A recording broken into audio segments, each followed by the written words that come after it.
po ninyo ito mga kareaksyon, si Vladimir Putin talagang pinagtatawanan po niya si Bongbong Marcos. Oh, hindi po niya alam kung yung earpiece o mismo si Vladimir Putin pa ang magtuturo sa kanya para ilagay ang kanyang earpiece. At yung mga kasama niya, yung mga foreign relation, yung mga entourage niya, hindi man lang siya turuan. Bobo nga yan, walang alam yan eh. O tingnan po nyo, i-demonstrate ni Vladimir Putin. Ayun no, sabi niya, ganito yan, ganyan, hindi kinakain yan, sinubo niya yata eh. O yan o, mantakin mo yan, nakakaya, si Vladimir po yan o. Si Vladimir Putin pa talaga yung magtuturo sa iyo, Bongbong Marcos. Sobra ka lang nakakahiya. Vladimir Putin, pinahiya po si Bongbong Marcos. Naku po, ito po mga ka-reaction ha. Ito, pinahiya po niya si Bongbong Marcos. Ito po mga ka-reaction, panoorin po ninyo mga ka-reaction para makita ninyo. Nako, nakakaya talaga itong si Bongbong Marcos. Wala pong respeto sa kanya si Vladimir Putin. Tingnan po ninyo ha. В Маниле в ноябре. Tingnan po ninyo yung pagmumukha ni Vladimir Putin mga ka-reaction no. O, tingnan nyo. Этого года. Восточно-азиатский саммит. Ayan, parang, ano po mga ka-reaction parang wala po siyang gana kay Bongbong eh. Parang wala po siyang gana kay Bongbong mga ka-reaction. Parang hindi po tao yung kaharap niya mga ka-reaction eh. O, nakikita po ninyo, yan o. Важен для создания общей O, архитектуры, yan po mga ka-reaction, no? Nakikita для po ninyo. процветания и стабильности региона. Yan o. Что касается вопросов Ako. торговли и инвестиций, Para то pong ano наше parang walang gana eh. сотрудничество между нашими Oh. странами Para pong walang gana si Vladimir Putin kay Bongbong. Tignan po ninyo pag si Pangulong Duterte. Ano pong gagawin ni Vladimir Putin na mga ka-reaction natin ninyo no? Papalapit si Pangulong Duterte. Hinawakan sa kamay. Talagang si Vladimir Putin yung kanyang ngiti hindi magkamayaw eh oh. Ayun oh, talaga naman oh. Tsaka tingnan po ninyo yung setup po ng kanilang ano, yun oh, meeting oh. Historically identified with the Western world. Tsaka ang Pangulong Duterte kapag nagsalita po siya may authority. Akala mo talaga si Vladimir Putin normal lang na tao sa kanya oh. It was good until Walang binabasa po yan mga ka-reaction ha, walang binabasa yan. and of late, Ito dito mga ka-reaction, dito papatunayan ko sa inyo na itong Russia walang respeto kay Bongbong Marcos. Panoorin po ninyo ito mga ka-reaction ha. Panoorin nyo ito ha. Yan. Yan po ang eroplano ni Bongbong Marcos. Tingnan po ninyo ha. Parang dumating po yung kapitan sa barangay eh. Oo, ganun po siya sinalubong ng Russia. Ito po. Yan po ang eroplano ni Bongbong. Ayan oh, ang gaganda ng mga Russian oh. Sa sarap ng pagkain oh. Oh, yan oh. Mga ka-reaction, tingnan po ninyo ha. Ayan po si Bongbong. Oh, bababa po siya dyan mga ka-reaction. Wala po si Vladimir Putin dyan mga ka-reaction ha. Uy, may mga sundalo yata oh. Oh, may mga sundalo mga ka-reaction oh. Oh. Oh. Ayan oh, may mga sundalo oh. Ayan oh, oh. Kinamayan siya. Ayan, ano po yan? Barangay Tanod dyan, diyan sa Russia. Oh, yan oh. Dapat di ka kakain dyan, di ba? For safety purpose, dapat hindi ka kakain dyan eh. Dapat titignan mo lang eh. Di ba? Dapat hindi ka kakain dyan eh. Sige, mali mo, nilason ka o ano, di ba? Oh. Oh. Siyempre, kaibigan ni Vladimir Putin si Pangulong Duterte. Oh, yan oh. Nako. Nako po. O, tingnan po ninyo gano'ng karaming sundalo. Yan oh. O, di ba? O, panoorin po ninyo ngayon ng Pangulong Duterte. Tandaan po ninyo mga ka-reaction ha. Kung gaano karaming sundalo ang sumalubong kay Bongbong Marcos sa Russia, yan. Yan mga ka-reaction. Tatabi natin dito para meron kayong reference. Para mapapatunayan ko sa inyo na pinahiya ni Vladimir Putin itong si Bangag. Ito po mga ka-reaction. Panoorin natin ang Pangulong Duterte. Ito ang Pangulong Duterte. Yan. Yan po ang Pangulong Duterte. Dumating sa Russia mga ka-reaction ha. Bumababa. Tingnan po ninyo gaano karaming mga sundalo. Ha? Oh, yung kay Bangag, ASEAN pa yun, ASEAN ha. Siya yung chairman ng ASEAN ngayon. Ayan, tingnan po niyo gaano karaming sundalo ha. Oh, tapos tingnan po niyo gaano karaming sundalo yung kay Bangag. Pinahiya po talaga siya mga ka-reaction ni Vladimir Putin. Eh siyempre, tingnan po niyo yung mukha ni Vladimir Putin ha. Halos wala po siyang paki kay Bongbong. Oh.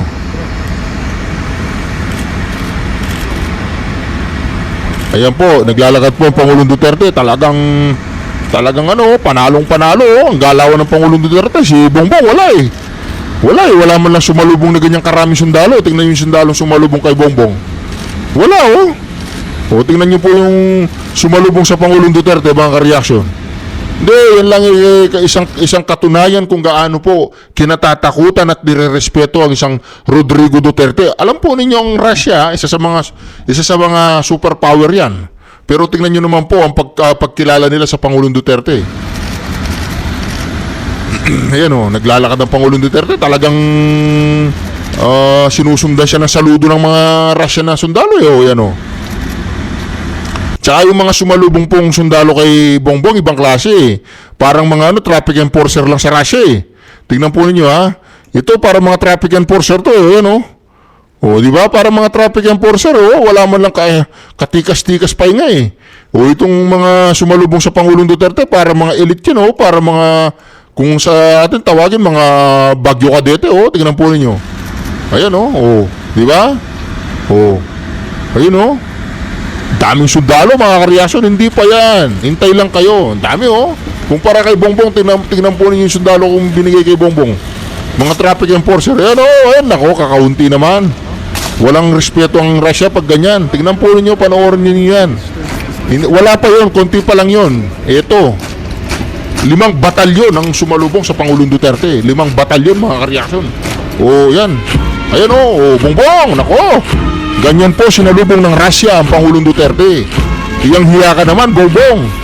Tingnan po ninyo mga kareaksyon, ilang batalyon ang sumalubong. May mga may mga tuktok pa, tunog. Dun dun dun dun dun dun. Ayan mga kareaksyon, nakikita po ninyo mga kareaksyon. Ganyan po kalupit ang Pangulong Duterte, mga kareaksyon. Ganyan.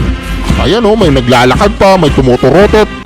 Si Bongbong laging natuturotot ito sa sa Hollywood, di ba? He's too big! You love it, honey. You love it. Yan, tingnan po yun, di ba?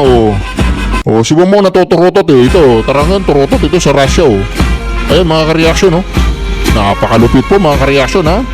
Ganyan po kalupit ang Pangulong Duterte kapag dumating siya sa mga bansang superpower. Ha? Dahil matanda na, nakidnap. Ayan tignan po ninyo, ganyan. Walang pagkain bawal ang pagkain sa Pangulong Duterte Kay Bongbong para siyang aso Inagisan siya ng pagkain, kinain naman niya. Dapat hindi mo kinain yun kung nilason ka. Ito mga kareaksyon na malupit dito. Talaga sigang-siga dito ang Pangulong Duterte. Ang kausap niya dito si Vladimir Putin. Marami po dyan mga kareaksyon I am not a killer. I'm not a killer. The president's next activities, a meeting with the Filipino community and a visit to the Moscow State Institute of International Relations University, where he'll be conferred with an honorary degree. Nako! Binigyan pa po siya ng honorary degree. Yung pinakamalupit na eskwela ng Russia ito. The Moscow State Institute of International Relations University, where he'll be conferred with an honorary degree. Nako po, yung mga nakatoga yun, honorary degree, binigyan. Si Bongbong, binigyan siya yung mochi-boche. Binigyan siya boche, yung anong tawag doon yung kinakain na pangmatamis? Mochi ba yun, moche? Yun, yung binigay sa kanya, palitaw. Pinakain siya, palitaw, ganun ang binigay kay Bongbong, mga kareaksyon. Ang binigay sa Pangulong Duterte, iba honorary degree, The Moscow State Institute of International Relations Moscow State Institute International University, International Relation University. he'll be conferred with an honorary degree. Honorary degree. Nako po mga kareaksyon, hindi po binibigyan na lahat ng ganun Honorary degree Nako po mga kareaksyon. Kahit hindi nag-aaral ang Pangulong Duterte, nag-aano lang siya, nagkakating class pero nabigyan pa rin siya ng degree sa Russia. Si Bongbong, anong ibinigay sa kanya? Ang binigay po kay Bongbong mga kareaksyon yung boche-boche. Yung boche, kinain naman niya, may nakahintay na boche. Tapos ang sumalubong, kakainin niya yan. Food trip siya. Gutom na gutom Parang 5 araw hindi kumain tingnan niyo po niya, kakain niya, nakakain di ba parang 5 araw hindi kumain Bakit kaya hindi nakakakain si Bongbong Ano kung problema nito? Bakit hindi nakakakain? Kinain talaga niya. Yun ang binigay sa kanya. Ito mga kareaksyon, tingnan po ninyo ang Pangulong Duterte dito Bidang-bida. Kasabay po niya, naglalakad si Vladimir Putin. Ayan, oh, naglalakad po sila ni Vladimir Putin, mga kareaksyon. Oh. Bilateral relations. Oh, nauna si Pangulong Duterte, nasa ulian si Vladimir Putin. Ang ibig sabihin po niyan, si Pangulong Duterte, hindi lang po siya alpha, sigma pa, sigma. Sigma boy. Sigma boy. Ganyan po kalupit ang Pangulong Duterte. Habang itong si Bongbong Marcos, binastos po sa Russia. President Naku, Duterte stressed this during his meeting with Russian President Vladimir Putin. I am nakapakalupit po. here today to reaffirm our strong Ibang klase po ang Pangulong Duterte, nire-respeto po siya sa ibang bansa habang si Bongbong ay patuloy pong. And speaking as Ayan, Chair tingnan of po ninyo. Russia, I personally extend my invitation to Your Excellency Tingnan po to ninyo. attend the 21st East Asia Summit, which is scheduled to take Tingnan yung mukha ni Vladimir Putin. the Ayan o, tingnan po yung mukha ni Vladimir Putin, mga kareaksyon. East Asia Summit remains an Hindi integral man lang umingiti eh. Buwisit na buwisit sa pagmumukha ni Bongbong eh. Pinakidnap mo yung ano niya eh. Kinidnap niyo yung best friend niya eh. part in maintaining a regional architecture towards our shared Oh, goal yan o. of a stable, secure, Wala pong ngiti. Talagang parang nabernisan to yung pagmumukha ni Vladimir Putin. prosperous region. Oh, ganon. Wala po, hindi po humingiti si Vladimir Putin sa pagmumukha ni Bongbong Marcos. Kasi alam po ni Vladimir Putin kung anong klaseng tao si Bongbong. O siyempre, alam po nila yan mga karyasyo, lalong-lalo na Russia. Idol na idol nila si Pangulong Duterte. Tapos, ganun pa, nako po.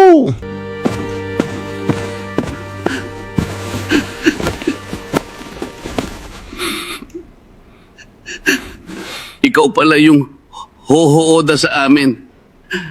Nakakalungkot lang.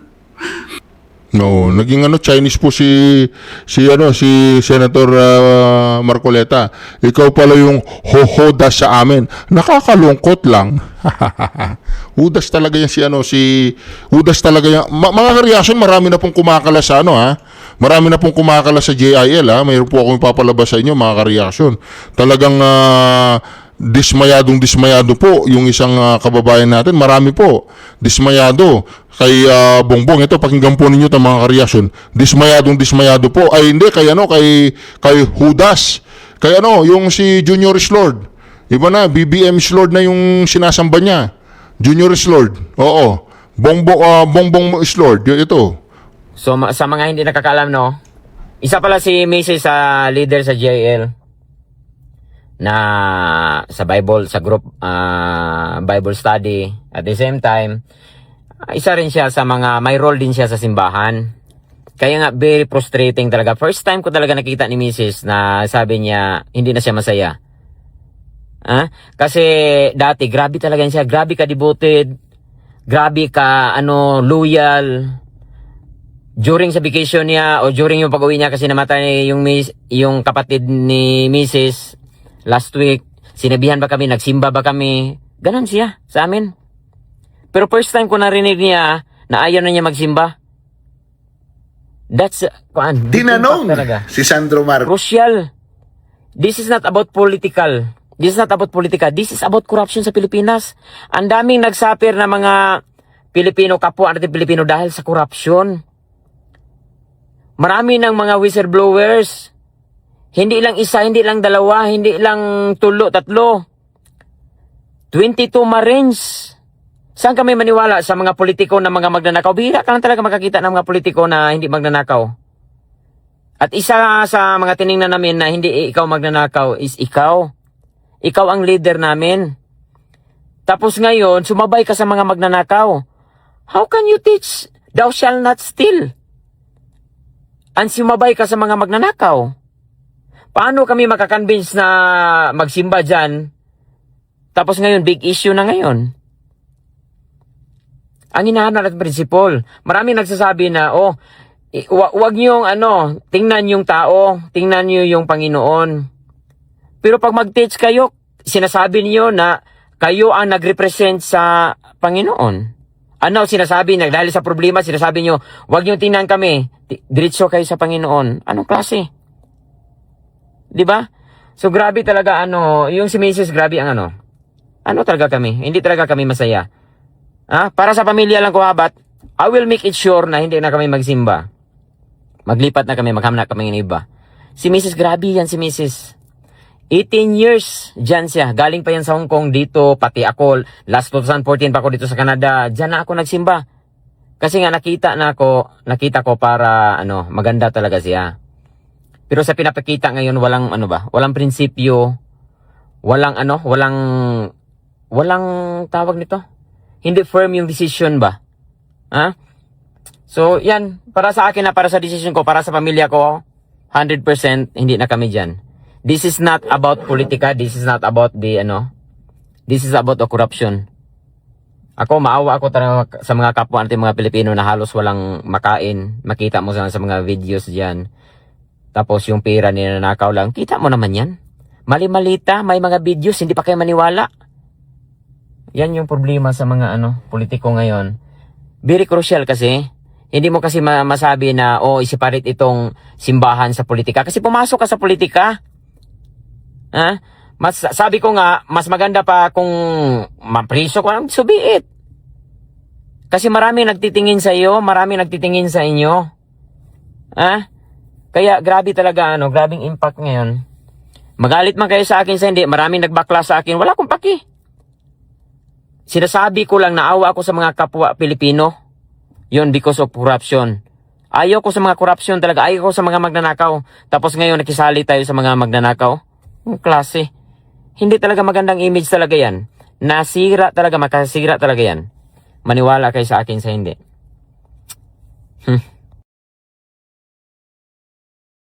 Nagagalit na po yung mga miyembro ng Junior is Lord, yung Judas is Lord. Judas is Lord, Bongbong Marcos is Lord. Oo, ganon. Ganon yung bagong sekta ngayon na itinayo ni Joel Villanueva. Nako, mga kareaksyon. Galit na po yung taong bayan. Tinanong si Sandro Marcos tungkol sa issue ng bigayan ng maleta. Ito yung kanyang sagot. Parang may konting pikon. Ma'am, we don't dignify the testimonies of those fake Marines, or actually bodyguard na lang tawag natin sa kanila. O di ba? Hindi daw yun mga ex-Marines, mga bodyguards na lang daw. Ano yun? Downgrade? Ha? Alam mo, Congressman Sandro Marcos, meron kang mga protective agents na nasa iyo. Yung iba dyan, active na mga sundalo. They are VIP securities, no? Para-pareho lang yan sila. Mga bodyguard in ordinary sense. Bakit sasabihin mo, mga bodyguard na lang sila? Bakit?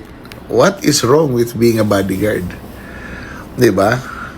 Does it demean the person? Hindi The roles that these people are doing is to protect their VIPs, to give their lives to the VIPs if necessary. Tapos sabihin mo, bodyguard lang. Diba? Para lang masabi mo na wala silang credibility. Alam nyo naman na yung mga pinagkakatiwalaan nyo sa mga nitty-gritty ay yung mga taong nakapalibot sa inyo, and it includes the VIP securities. Yung mga errands nyo sa bangko, mga pasundo sa ganito, puntahan yung ganyan. They are the people that you go to. Di ba? Tapos bodyguards lang. Ulul.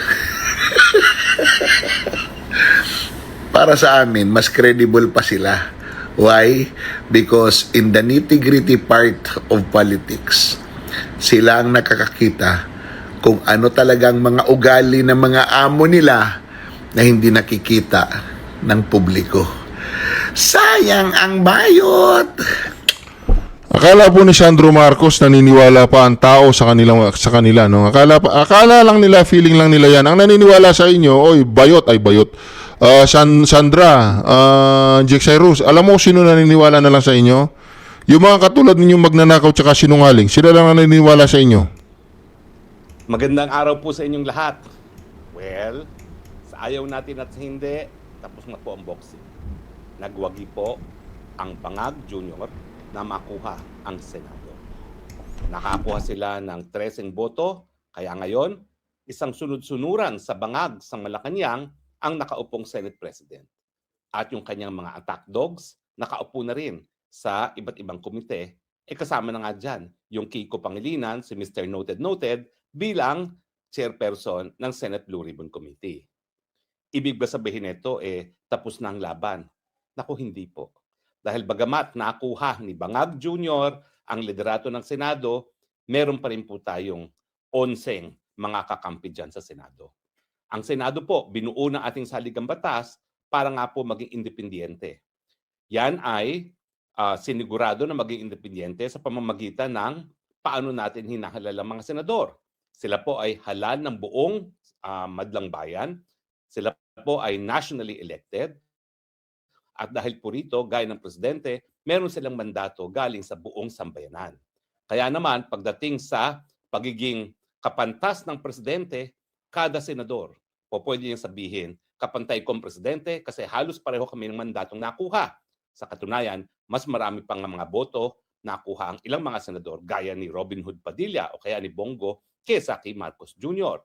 Dahil nung sila ay naging number 1 sa kanilang eleksyon, mas maraming botong Pilipino bumoto sa kanila kesa kay Marcos Jr. na bumoto pa bilang presidente. Bukod pa po dyan, nandyan yung privilege hour kung saan ang mga kababalaghan sa gobyerno ay po pwedeng ma-expose, maisa publiko ng walang takot dahil ang privilege hour po, yan ay immune from cyber libel and libel, no? Actually po, immune lang sila for libel. Pero sa tingin ko, magkakaroon pa rin ng jurisprudence dyan na sasabihin din ng Korte Suprema na bagamat mas mabigat na ngayon ang parusa sa cyber libel, kabahagi pa rin yan ang immunity ng isang senador. No? Dahil kapag hindi sila malaya makipagbalitaktakan, mawawalang saysay ang pagiging policy-making body ng Senado. So sa tingin ko, aabot din yan sa Korte Suprema at ang tanong nga is, immune din ba sa cyber libel ang mga mambabatas? Sa tingin ko po, opo. At nandiyan pa rin yung pag-iimbestiga ng mga komite. Alam nyo, napakahirap naman na masyadong maging tuta ang mga senador na pipigilin na lang ang lahat ng investigasyon gaya ng pinigil nila dito sa testimonya ng Marines 18 na ngayon ay naging Marines 22. And besides, ano ngayon kung nakuha nyo na ang Senate presidency? Diba? Nasiwalat naman natin ang katotohanan tungkol dun sa nalalaman ng Marines 22. Ang kinakailangan na lang ngayon, ang korporasyon ni Zaldico, na alam ko naman, darating ang takdang panahon na siya ay magsasalita rin. Nandyan na rin ang posibleng korporasyon ng mga miyembro ng gabinete. Nandyan sa Amina Pagdanganan. Yan naman ay hindi po talaga politiko at tingin ko talagang hindi siya lulubayan ng kanyang konsyensya sa tamang panahon. At syempre, nandyan ang dating Chief Justice Bersamin na paano pa siya paninindigan na siya ay isang alagad ng ating saligang batas at ng batas kung hindi niya sasabihin ng katotohanan at syempre yung nalalaman ng kanyang pamangkin na si Adrian Bersamin. At meron pang isa yung Trigor na tao rin ni Senator now Secretary Angara. Nananahimik po itong si Secretary Angara pero dawit po yung pinakamalapit na tao niya na sa Trigor ba yun? Trivor ba yun? Ang hirap ng pangalan na i-pronounce. No? Sa takdang panahon, kinakailangan magsalita rin po yan. Dahil kung hindi, baka multuhin siya ng ama niya na si Edja, na presidente ng UP mula pa nung ako po ay high school hanggang ako po ay nagtapos. So, not is all lost. Tuloy pa rin po ang laban. Kaya lang, panandalian, hayun, nandun ang isang abogado, isang hindi abogado bilang Senate President. At ang tanong ng marami, paano na ngayon yan sa impeachment ni Inday Sara Duterte? Pwede ba na mag-umupong bilang isang huwes ang non-lawyer? Well, ang kanilang solusyon, dahil nga po ayaw nilang ihalal si Chis Escudero bilang isang Senate President. Bakit? Kasi makukuha pa rin ni Chis Escudero yung boto ng minorya ngayon. So kapag hinalal si Chis Escudero bilang isang Senate President, sigurado po na napakadaming boto niya kasi kuha niya yung minorya, kuha niya yung marami rin sa majority. So ayaw nila yon dahil gusto nila beholden sa kanila yung Senate President. Kaya nga hinalal nila itong hindi abogado na wala namang credentials sa kanyang nakamit sa kanyang buhay maliban sa kanyang pagiging anak mayaman at ito nga marami mga lumalabas ngayong mga impormasyon na yung kayamanan ng pamilya nila kung saan lang nanggaling not through honest hard work. At meron pa nga mga tanong, ano ba talagang citizenship ng ating bagong Senate President? Dahil may mga nagsasabi, hindi ko lang po alam kung totoo, pero sana hindi totoo, na bukod sa kino-question ni Cory Aquino sa panahon niya, yung pagiging citizen ng kanyang ama at ng kanyang pamilya, siya mismo ay pinanganak daw sa Hong Kong. So tingnan po natin kung yan ay katotohanan, may katotohanan. Pero paano ngayon yan? Kaya bang mag-preside ng isang hindi abogado bilang presiding officer sa impeachment trial na isang legal na proceedings? Well, ang sagot po ay mukhang aminado sila na hindi. Ayaw lang nila si Cheese kasi nga suportado rin ng minorya. Hindi talaga siya, kumbaga, magiging sunod-sunuran sa Malacanang. So kahit nagtaksil itong si Cheese, binibigyan pa rin siya ng credit, no? Na talaga naman po na dahil siya ay abogado, dahil sa kanyang karanasan, tingin ko mas marami talagang susuporta sa kanyang pagiging Senate President, kaya lang marami ring ayaw sa kanya. At syempre, alam din natin na hindi natin masigurado ang loyalty ni Cheese kasi si Cheese Escudero po ang pamilya niya, talagang makamarcos po yan. Ang tatay niya, dating Secretary of Agriculture, dating Dean ng School of Veterinary Medicine sa UP. Pero nung kami po ay nasa high school, talagang anak Marcos Crony yan. So hindi natin masisisi nang malakas siya sa Marcos at nakukuha rin niya yung simpatsya ng marami sa minorya. So ang naging solusyon nila ay gawing presiding officer si Cheese Escudero na isang abogado. Ang tanong, ito ba ho ay sang-ayon sa saligang batas?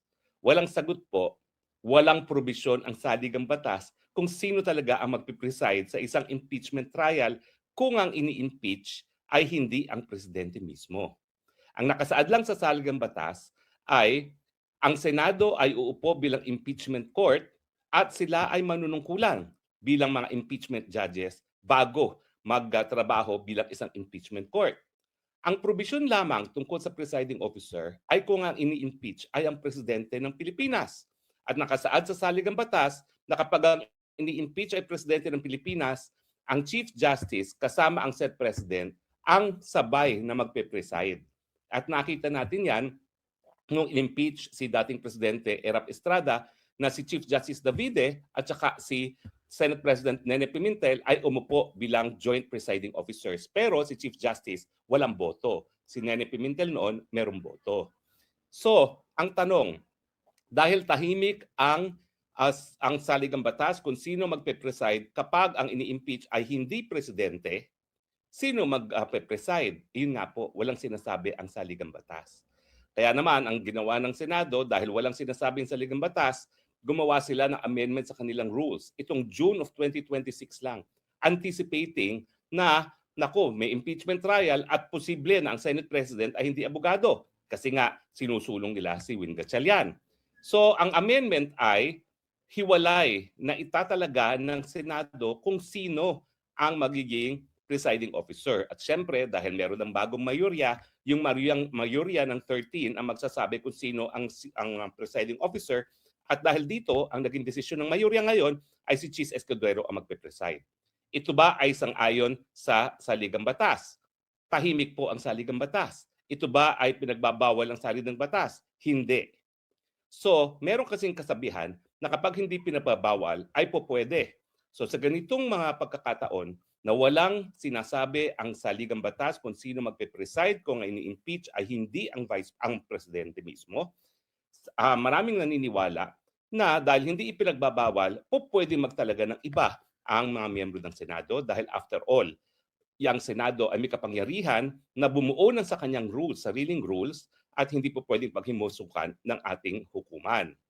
Pero ang tanong, yung kapangyarihan ng Senado na bumuo ng kanyang sariling rules ay kapag siya ay gumagana bilang isang mambabatas. Ito ba ay applicable sa isang impeachment court? Well, maraming magsasabi na again, bagamat tahimik ang saligang batas rito, natural. Dahil ang isang impeachment court, bukod sa ang rules of court ay suppletory applicable, pwede magkaroon ng special provisions, no, nakabahagi ng kanyang rules. Pero siyempre, ang kontra naman, may mga magsasabi na by virtue of tradition, talaga namang ang pinakamataas, ang hepe ng Senado, ang dapat na mag-preside bilang presiding officer. Now, ang mga nagsasabi na ito dapat ang dapat sundin ay magsasabi na kaya nga dapat ang hinalal ng Senate President ay merong kakayahan maging presiding officer. Dahil kung talaga namang by tradition, if the Senate President will preside sa impeachment trial, bakit kasi ang mayorya hindi naghalal ng isang abogado bilang isang impeachment presiding officer? So sa tingin ko po, parehong convincing itong dalawang views nito. Isa na in the absence of a specific provision sa saligang batas ay governed by tradition, at isa namang nagsasabi ang hindi ipinagbabawal ng saligang batas ay po pwede. Siyempre, nakasalalay na kay VP Sara kung talagang papayag siya na si Chis Escudero magiging presiding officer dahil siya lamang ang may personalidad na kumuwestiyon doon sa kung sinong dapat mag-preside sa kanyang impeachment officer dahil siya ang ini-impeach. Abangan po natin kung kukwestiyonin ni VP Sara itong pagtatalaga kay Chis Escudero bilang isang presiding officer ng kanyang impeachment trial at hindi ang isang Senate President na hindi abogado. Abangan. Maraming salamat po sa inyong patuloy na pagtangkilik. Muli po ha. Sa palagay po ninyo mga ka-reaction, meron chance ang ma-impeach si VP Sara? Meron. Pero mahirapan 16 ang kailangan 16 po ang kailangan. Mahirapan po mga ka-reaction. Ako po mga ka-reaction, malapit na yata talagang ma-aresto itong si Senador Rodante Marcoleta. At si Senator Bongo, nako. Excuse me po. Si Senator Bongo, dumating na daw po yung kanyang anong tawag doon? Yung kanyang arrest warrant sa ICC. Ito po mga ka-reaction, ako po. Si Senator Bongo, ayan mga ka-reaction, no? ICC warrant versus Senator Bongo. Dalawa pang iba in-issue. Sabi po yan ni Pulong. Nako, mga ka-reaction, meron po tayong ito mga ka-reaction, nakita ko po sa internet to, Junior is Lord. Ayan mga ka-reaction. Talagang marami na po ang tumitiwalag dito sa JIL, no?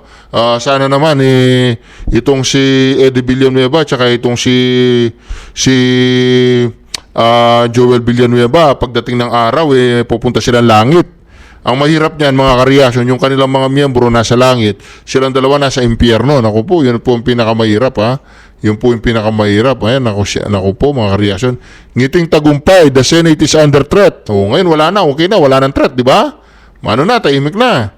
Lockdown agad, lockdown. At work from home ang solusyon. Naku mga ka-reaction, ngayon okay na. Wala na pong problema ngayon mga ka-reaction dahil hindi na si Alan Peter Cayetano ang Senate President. Ako po mga ka-reaction. Ito pa, Joel is ligtas. Nako mga ka-reaction, JIL, Joel is ligtas. Nako mga ka-reaction, parang naniniwala na tuloy mga ka-reaction na siya ay magnanakaw. O hindi magnanakaw, tumatanggap.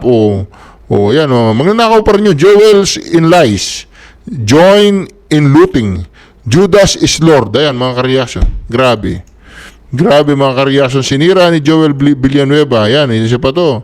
Magdesisyon ka, hindi kung ano yung gusto ng tao sa politika. Sundin mo kung ano yung gusto ng Diyos sa buhay mo at yun ang dapat manaig. Kaya lang sinunod niya si Satanas. Di ba? Hindi niya sinunod yung sinasabi na kung wala kang kasalanan nako mga ka-reaction, sinasabi natin yan. Ang hinihilang lang natin kay Joel, at least isang buwan. Okay na yung isang buwan no? Okay na yung isang buwan. Ako po mga ka-reaction, ito. I would like to honor the deep personal sacrifice of Senator Jinggoy Estrada and his family is to this ground. Nako. Yan po, yan ang tao, yan ang sinasaluduan at yan ang inirespeto ng taong bayan ngayon. Meron siyang kasalanan o wala, hinarap po niya.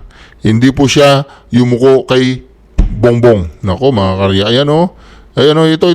Sinabi ko na sa inyo, talipandas, sinabi ko na sa inyo, Sibak Party List, Bro Eddie Villanueva, 3.41 billion.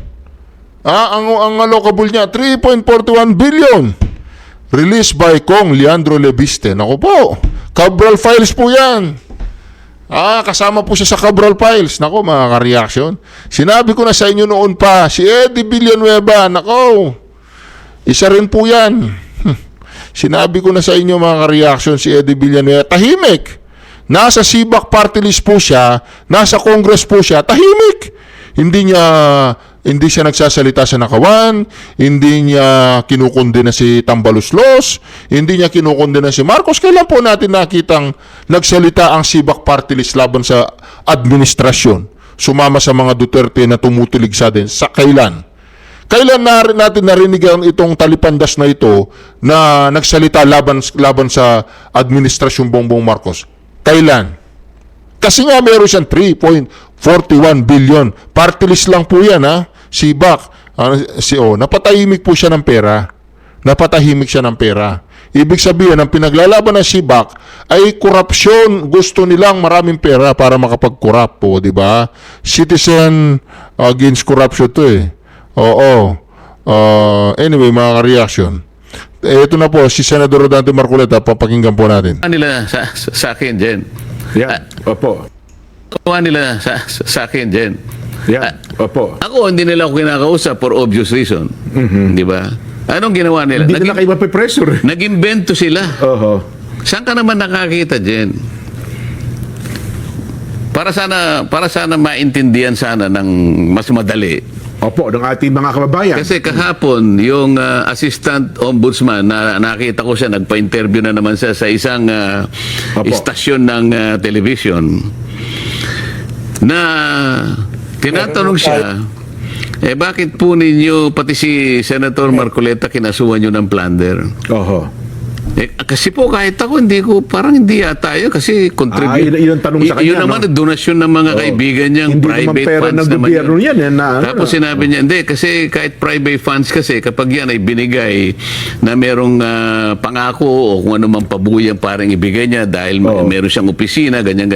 Sabi nila, sa Makatwid kahit po pala pribadong pondo. Oo. Na kapag may pangako, may ganyan, ano. Oo. Yan po pala'y plunder. Oo, sabi niya gano'n. Mabigat, ano? Oo. Ang nakakapagtaka doon, Jen, wala man lang siyang nasabi kahit konti. Kasi kailangan mong establish ito eh. Po, establish mo yun, oho. Kung walang kaugnayan yung pondo do sa sinasabi mo, baka nag-speculate ka lang, baka inaakala mo lang, baka nangako ito ng kung ano-ano, na maaaring sa pangako na yon merong madadamage ang gobyerno o madadamage ang serbisyo na para sa mga tao. Yan ang kasi pagka ganun, corruption yun eh. Ayun, opo. So kinakailangan mong i-establish yung connection nung pagbibigay nila ng tulong sa iyo dahil kampanya kasi ito Jen, ito sinasabi ko eh. Yan, ng mga panahon kailangan mong i-connecta. Pinakikinggan ko siya, wala man lang siyang masabi na koneksyon.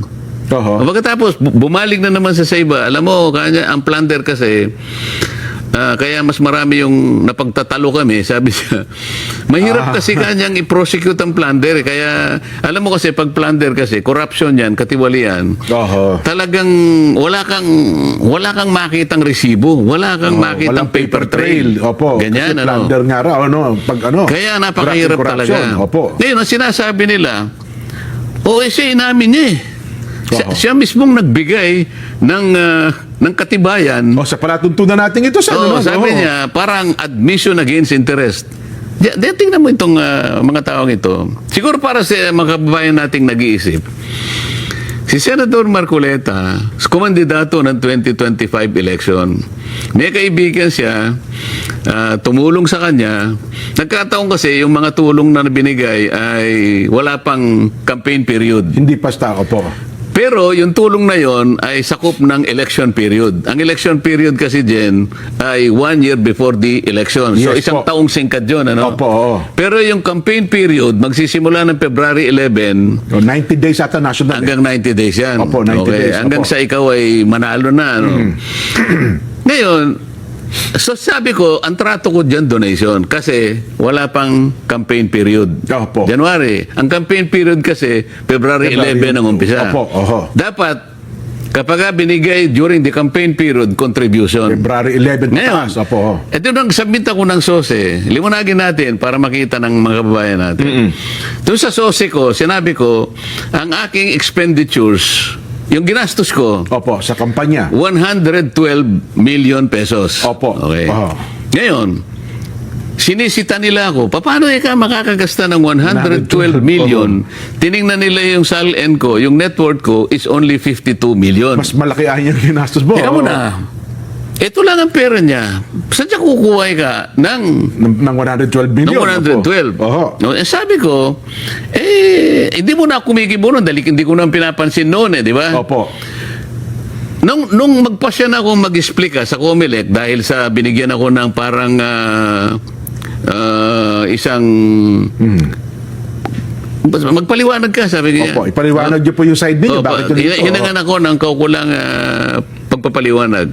Show cause order ang tawag doon, Jen. Opo. Hindi, pinaliwanag ko na na-receive ko po itong donation sa 3 kaibigan na nagkakahalaga ng 75 million. Yes, opo. Siniyasat nilang ganon. Sa batas kasi natin, sabi kong ganon, at yun naman ay pinagpasyahan ng Korte Suprema, kapag labas sa election sa campaign period, opo. pwedeng donation yon. Okay? Opo. At sabi naman ng Supreme Court sa kanyang pagdidesisyon, hindi pa siya kanya kandidato nun. Yun. Magiging kandidato lang siya pag magpa-participate siya during the campaign period. Na. Okay. Opo. So, nung makita ng COMELEC, wala kanya siyang wala siyang kasalanan dyan. Maayos ang kanyang pagpapaliwanag. Ang bumoto dyan, 6-0. Opo. Ibig sabihin, halos silang lahat. Lahat ng commissioners. Kaya lang siguro 6-0 kasi yung chairman nila, hindi siya nag-participate. Nag-inhibit yata siya. Opo. Baka kung hindi siya nag-inhibit, 7-0. 7-0. Ang ibig sabihin, maliwanag sa COMELEC na nagtapat lang ako. Ngayon, naging transparent kayo, Sen. Opo. okay. So, 112 billion ang ginastos ko. Ito na naman ang banggit ng Sandigan Bayan. Sige, palagay mo kanyang, kung na-receive niya kanya 75 million, bakit nung isubmit niya yung SALN dated December 31, 2025, ba't di niya nilagay sa SALN yung 75 million? Hindi ayan nag-reflect sa salin Ba't ninyo? hindi niya na-reflect? Opo, oo. Paano ko naman i-reflect, mga kababayan? Ginastos ko nga eh. Hindi nyo naman asset yun eh. Hindi naman kagaya ng iba. Baka yung iba nga baka sila yung nabigyan. Pero hindi ginastos. Baka yun ang problematic. Tingnan mo dyan, ba't ko kinukwento to? Kapag ka pala ikaw ay nagtatapat sa ngalan ng transparency, lahat kailangan ipagtapat mo. Diba, papaplander ka pa eh. Yung mga hindi nagtatapat, yung nagtatago ng resibo, kaya hirap na hirap ang Sandigan Bayan, yun ang pinipilit ng i-plunder. Hindi nagdeklara ng totoo. So kung hindi ka nagsasabi ng totoo, mapaplander ka. Pag nagsasabi ka ng totoo, ipaplander ka. Ay, saan pupunta yung tao dyan? Ilan kayang kandidato magmula nung 19 kopong-kopong ang humingi ng tulong sa kanilang kaibigan o lalo na sa mga oligarchs na yan ang pinangakuan nila? Ilan kaya ang kinasuhan ng plunder?